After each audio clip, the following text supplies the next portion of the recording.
Bienvenue sur le podcast de Bonnet et Doyen Conseil. Nous sommes Guillaume Bonnet et Jérémy Doyen, anciens banquiers privés, et nous sommes les fondateurs de notre cabinet de conseil en gestion de patrimoine. Nous souhaitons par le biais de ce podcast vous donner les clés pour gérer votre patrimoine financier et immobilier, obtenir des revenus complémentaires, maîtriser votre fiscalité et anticiper votre transmission. Si ces sujets vous intéressent, alors abonnez-vous. Nous vous souhaitons une très bonne écoute. Et aujourd'hui, on va vous montrer que l'administration fiscale peut financer en partie votre retraite. Et pour parler de ce sujet bien précis, je suis en compagnie d'Alexandre Chapotier, ingénieur patrimonial, qui se fait l'honneur d'être là avec nous pour évoquer le sujet du plan d'épargne retraite. On va parler effectivement d'un sujet clé en cette fin d'année, le plan d'épargne retraite. Merci Alexandre d'être avec nous. De rien, Jérémy. Et déjà, avant de démarrer sur le plan d'épargne retraite, j'aimerais qu'on fasse le point sur comment on se constitue une retraite en France. On a deux systèmes, la retraite par capitalisation et la retraite par répartition, la plus connue en France. Est-ce que déjà tu pourrais nous refaire le point, Alexandre, sur ça? En ce qui concerne la retraite par répartition, c'est le système effectivement le plus connu en France. C'est les pensions de retraite versées par les organismes de retraite de base ou de retraite complémentaire. Le système par répartition, il fonctionne par un système de solidarité intergénérationnelle, c'est-à-dire que les actifs financent les retraites des retraités au moyen des cotisations sociales prélevées sur les rémunérations, les salaires ou les rémunérations des non-salariés. Par contre, c'est un système soumis à certains aléas qui peuvent être politiques, démographiques, etc. La retraite par capitalisation, c'est l'exact opposé, ça ne fonctionne pas par la solidarité intergénérationnelle, mais c'est de l'épargne qu'on va se constituer à titre personnel pendant sa carrière professionnelle afin de se constituer un complément de revenu à terme, au moment de sa prise de retraite. Si j'essaye de te résumer et de résumer tes propos, la retraite par répartition, on paye pour tout le monde, alors que la retraite par capitalisation, on la fait pour soi-même. Oui, synthétiquement, c'est cela. Et donc aujourd'hui, avec Alexandre, on va se poser la question de comment on se constitue sa propre retraite par capitalisation. Et là, on va parler du plan d'épargne retraite. Le plan d'épargne retraite a été instauré en 2019 par la loi Pacte et avait vocation à remplacer tous les dispositifs déjà existants, c'est-à-dire les anciens PERP, Madelin, ou encore les PERCO, article 83. En ce qui concerne les anciens dispositifs, ils ont arrêté d'être commercialisés en octobre 2020 et depuis cette date, on ne pouvait plus non plus faire de transfert entre ces anciens dispositifs. Merci Alexandre, et on va en venir au concret. En quoi consiste tout simplement le plan d'épargne retraite? On a l'impression qu'on parle d'épargne et de retraite, mais en quoi ça consiste concrètement? Le plan épargne retraite, c'est finalement un plan d'épargne sur lequel vous effectuez des versements et des placements, un petit peu à la manière d'un contrat d'assurance vie ou d'un contrat de capitalisation par exemple. Il sera composé derrière de supports, d'unités de compte, de fonds en euros par exemple, qui vous permettront de réaliser des investissements et de faire fructifier le capital investi. Et Alexandre, pourquoi on a inventé le PER alors qu'il existait plein d'autres dispositifs auparavant? Eh bien justement, on a inventé le PER pour uniformiser les différents dispositifs d'épargne retraite et également pour généraliser la possibilité de sortir en capital de ces différents plans d'épargne retraite plutôt qu'en rente viagère. On sait que la rente viagère était quand même un frein pour de nombreux épargnants car soumise à l'aléa de l'espérance de vie une fois la retraite liquidée. Et aussi, on a créé ce plan pour améliorer les perspectives de rendement grâce à une gestion financière plus compétitive, des unités de compte plus performantes que celles présentes sur les anciens plans, etc. Et c'est assez fort, depuis le début de ce podcast, Alexandre, tu n'as toujours pas parlé d'un des avantages majeurs du plan d'épargne retraite qui est la fiscalité. On parle souvent de la fiscalité avec le plan d'épargne retraite car ça permet, d'après beaucoup de personnes, de la réduire. Peux-tu nous expliquer comment ça fonctionne concrètement, c'est-à-dire le plafond pour pouvoir réduire sa fiscalité, mais aussi le fonctionnement, et puis après on prendra un exemple pour bien comprendre. Bien entendu.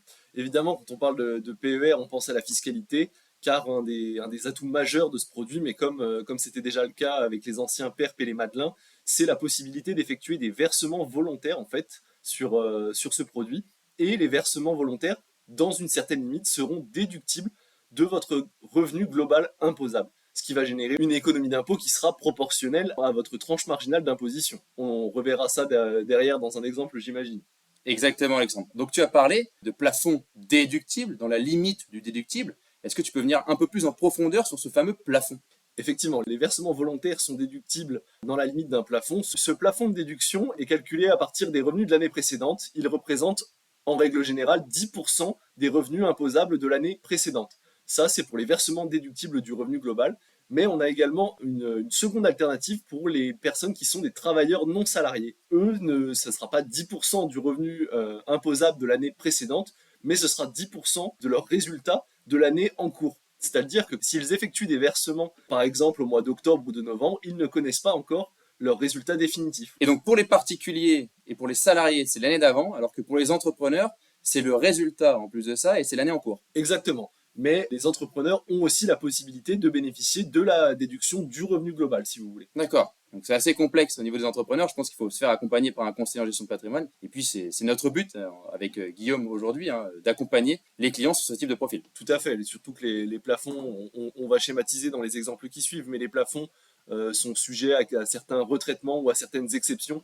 Et donc, il convient de se rapprocher évidemment d'un expert en la matière, d'un conseiller en gestion de patrimoine, comme chez Bonnet et Doyen Conseil. Alors, pour ce qui est du revenu global, on disait que le plafond était de 10% des revenus imposables de l'année précédente, mais évidemment, il y a certaines limites à cela. Si vous gagnez 1 million d'euros, c'est pas forcément 10% de votre million d'euros, puisque les revenus pris en compte sont plafonnés à 8 fois le plafond annuel de la sécurité sociale, qui est légèrement supérieur à 40 000 euros. Et pour quelqu'un qui gagne 20 000 euros, est-ce que son plafond est donc de 2 000 euros seulement? Eh bien non, puisque tout comme il y a un plafond, il y a aussi un seuil qui constitue une fois justement le PAS, qui est légèrement supérieur à, je crois, de mémoire 43 000 euros et quelques, ce qui fait que quelqu'un qui gagne 20 000 euros aura quand même 10% de ce plafond-là en termes de plafond disponible, c'est-à-dire un peu plus de 4 000 euros. Ouais, c'est exactement ça. Tout en sachant que il est aussi possible, quand on fait des versements déductibles du revenu global, de cumuler les plafonds, les plafonds non utilisés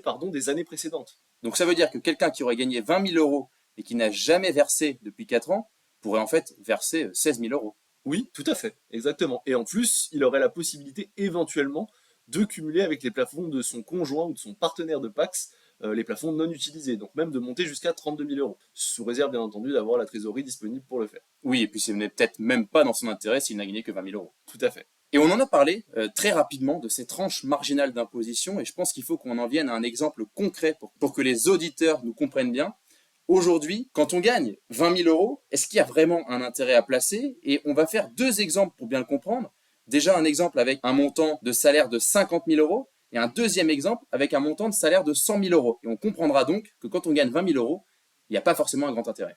Mais on va faire ces 2 exemples pour bien le comprendre. Et bien commençons, Alexandre, par l'exemple de 50 000 euros. Si tu peux nous donner un petit peu des chiffres, déjà pour 50 000 euros, si j'ai bien compris, je peux verser 5 000 euros. Tout à fait. On va simplifier légèrement les chiffres, mais pour un célibataire qui gagnerait 50 000 euros net imposables dans une année, il se retrouverait à payer environ 7 100 euros d'imposition en année N+1. Je passe toute la partie prélèvement à la source.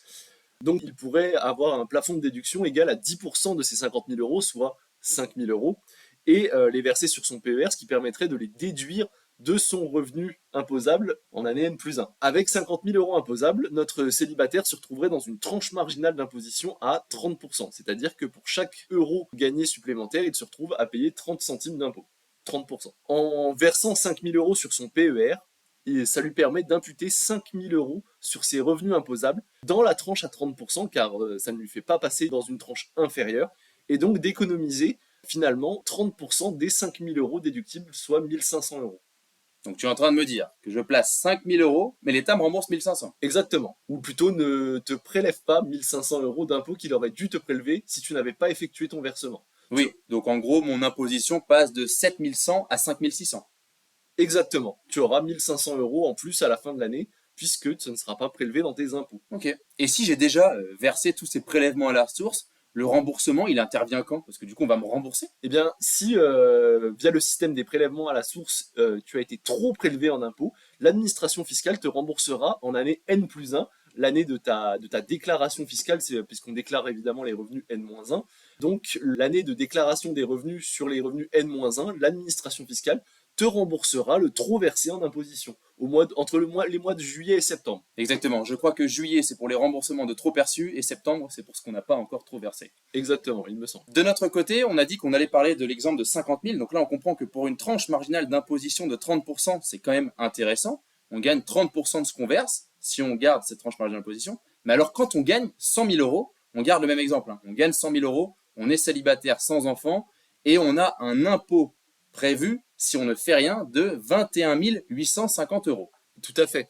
De toute façon, l'avantage fiscal étant proportionnel à la tranche marginale d'imposition, plus la tranche marginale sera élevée, plus l'effet fiscal sera intéressant. Pour notre célibataire qui gagne 100 000 euros, qui paye un impôt donc de 21 850 euros en temps normal, s'il verse non pas 5 000, mais cette fois 10 000 euros sur son PER, il pourra déduire 10 000 euros de son revenu imposable et donc économiser 41% de 10 000 euros, c'est-à-dire 4 100 euros, ce qui lui fera une imposition définitive de 17 750 euros au lieu des 21 850, soit une différence de 4 100 euros. 41% de 10 000 euros. Quand tu nous dis ça, ça paraît incroyable, Alexandre, car on verse 10 000 euros, on en rembourse 4 100, ça fait donc un effort de 5 900. C'est presque comme si on avait versé que 5 900 euros pour avoir versé 10 000 euros réellement. Donc c'est presque x2 sur le versement. Eh bien tout à fait, puisque si on prend le même exemple, mais qu'en fait notre contribuable ne verse pas sur un PER, mais verse sur une assurance vie, par exemple, ou sur un contrat de capitalisation, qui sont des enveloppes capitalisantes comparables, il va se retrouver finalement à devoir payer son imposition de 4 100 euros supérieure, et n'aura donc plus, évidemment à hypothèse constante, que 5 900 euros à verser sur son assurance vie, au lieu des 10 000 euros possibles sur le PER. Donc, effort d'épargne réel et de 5 900 euros. Ouais, donc on divise par 2 presque notre effort d'épargne. Alors imaginons sur les tranches à 45%, on y arrive presque. On y est presque. Donc cet outil est intéressant pour les tranches élevées, et donc c'est pour ça qu'on comprend aussi qu'une tranche marginale d'imposition à 11%, il y a peut-être moins d'intérêt. Bah, tout à fait, puisque alors, le gain pourrait être là, mais il serait quand même très faible, et surtout, économiquement, ça pourrait perdre de sa pertinence, car quelqu'un qui gagne normalement des revenus pour être dans une tranche marginale à 11% n'a peut-être pas la possibilité d'aller bloquer son épargne jusqu'à sa retraite sans en avoir besoin, car on le rappelle, les sommes versées sur le PER sont bloquées jusqu'à la retraite. Et oui, on va y venir en plus dans les inconvénients au final, on va y venir très rapidement.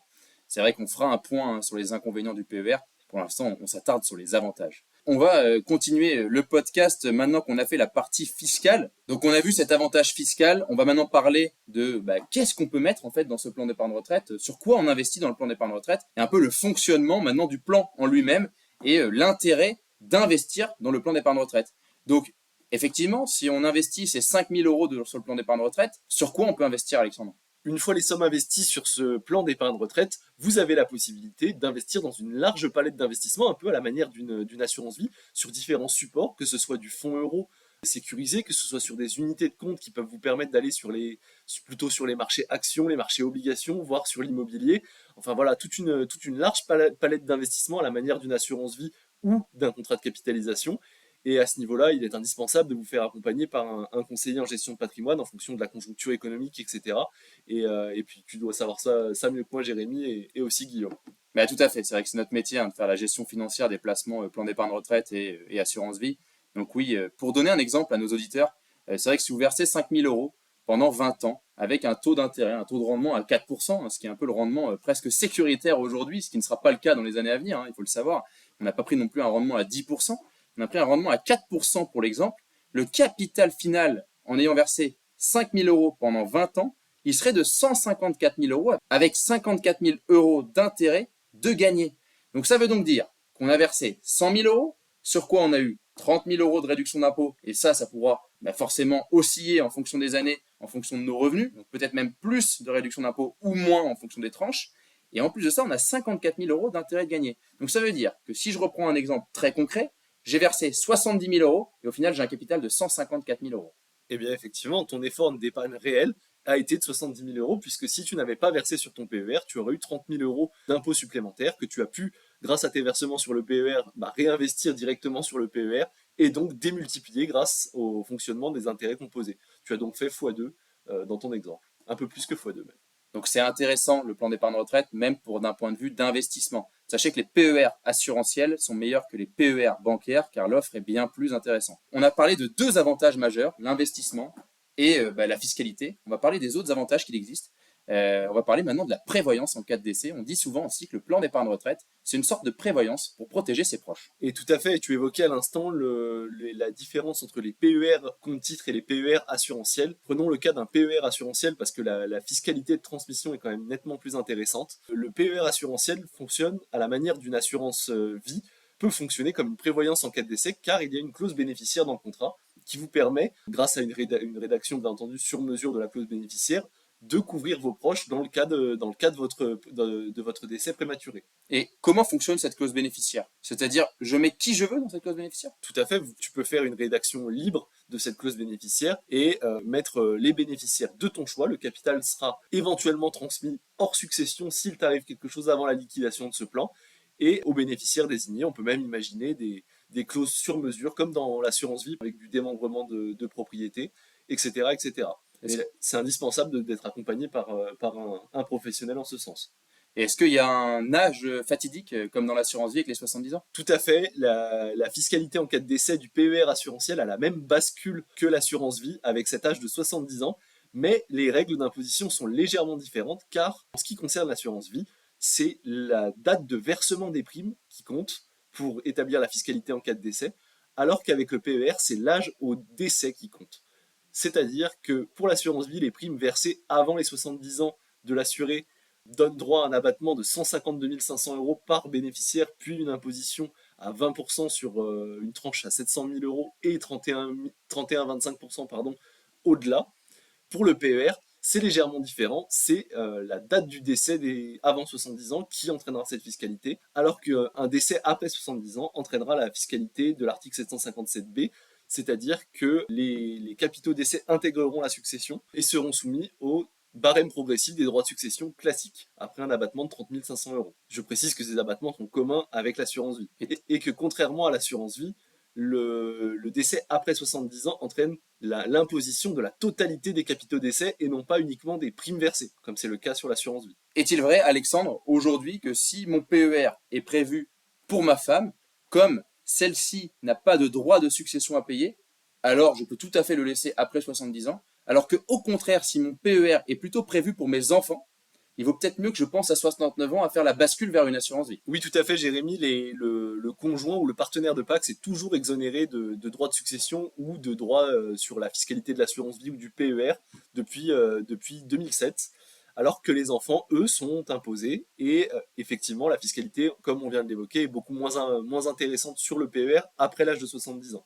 Ça vaudra donc peut-être le coup d'arbitrer les sommes présentes sur le PER au profit d'une assurance vie, mais peut-être un peu avant 70 ans, afin d'avoir une marge de manœuvre plus large et de pouvoir effectuer des retraits fractionnés, par exemple. Et Alexandre, on vient de placer sur le PER, maintenant on arrive à la retraite. Comment on en sort de ce PER? Est-ce qu'on est imposé? Est-ce qu'il existe des cas anticipés pour sortir aussi avant la retraite? Dis-moi un peu tout ça. Bien évidemment. Alors, on l'a dit tout à l'heure, le PER est bloqué jusqu'à l'âge de départ en retraite, alors qui récemment est passé à 64 ans, bien entendu.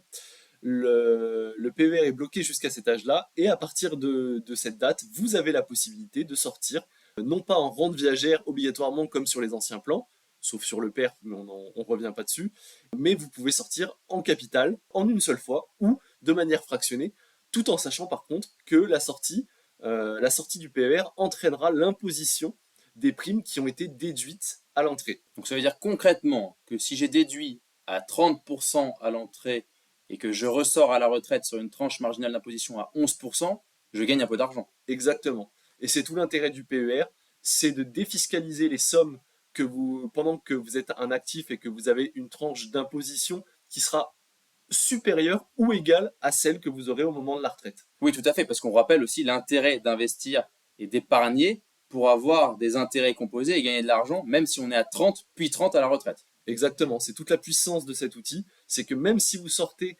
à une tranche marginale équivalente que celle que vous aviez pendant votre période d'activité, vous aurez fait capitaliser ces sommes sur une base brute d'impôt, et avec l'effet des intérêts composés, vous vous serez enrichi quand même. En revanche, une erreur à ne pas commettre serait d'effectuer des versements sur une tranche marginale à 11% ou 30% en début de carrière, alors que vous finissez à la retraite à 45%. L'effet de levier serait inverse. Oui, et puis après c'est très rare quand même d'avoir une retraite à 45%, mais ça peut arriver si on a des très très très hauts revenus et qu'on a beaucoup capitalisé tout au long de sa vie. En tout cas, on vous le souhaite. Exactement.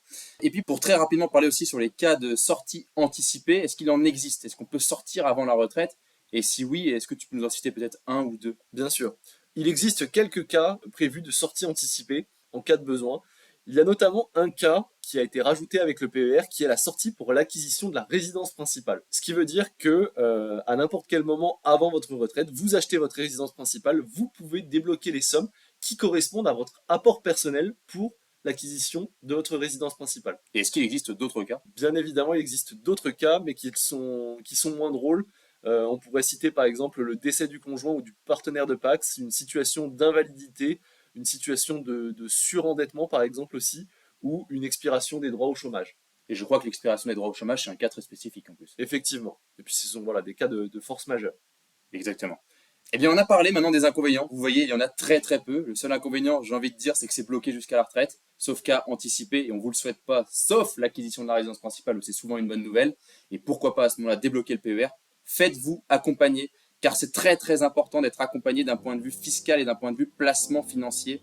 Et quand je parle d'accompagnement, je parle d'être accompagné par un conseiller en gestion de patrimoine et non pas par votre banquier. Effectivement.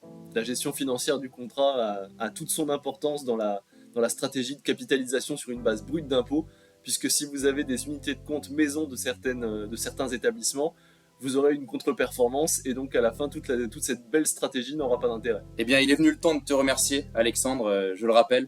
En tant qu'ingénieur patrimonial, tu nous as fait le plaisir de répondre à toutes ces questions. Et puis c'était des fois technique et on s'en excuse d'avance avec Alexandre sur certaines questions. Et forcément, justement, vous le comprenez, quand c'est technique, il faut faire appel à un professionnel. Et Alexandre l'a rappelé plusieurs fois et je te remercie pour tout ça. Je t'en prie, Jérémy. Et si vous avez apprécié cet épisode, n'hésitez pas déjà à aller nous mettre 5 étoiles et puis peut-être à nous mettre un commentaire également pour nous poser des questions par rapport à cet épisode ou même pour nous suggérer d'autres épisodes.